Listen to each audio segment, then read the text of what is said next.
Ano gani, managalauna na. Sakit na kilig ko sa gutom. Ay gali.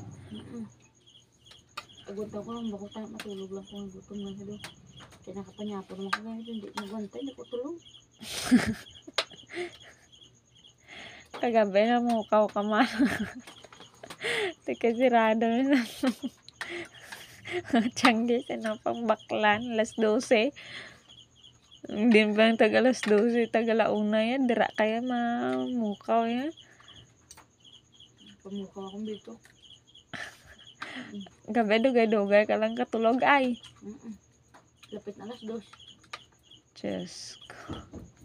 Sige kulis-ulis ay akong tiyan, gakutoy, gutom ko.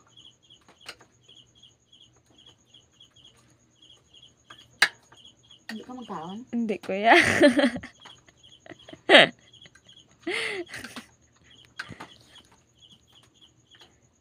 Launa na.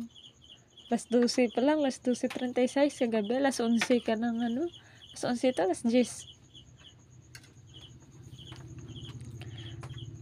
Base baho na da mantika kang sa makina mo kang ay mantika ng ano.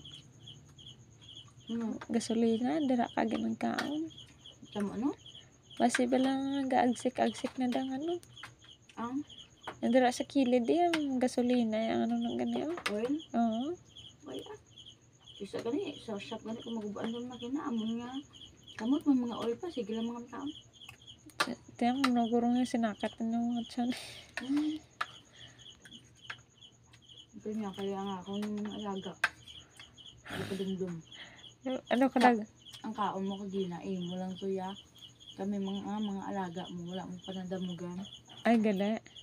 Ang kanina ko nung akong tuya, subong ilan eh. Aba.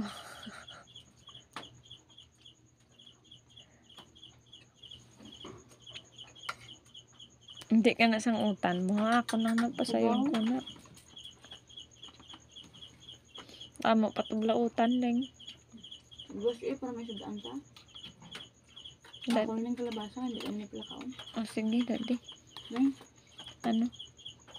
Aliw ko tubig sila. Ano naglang eh? Chura. Ang gagawin.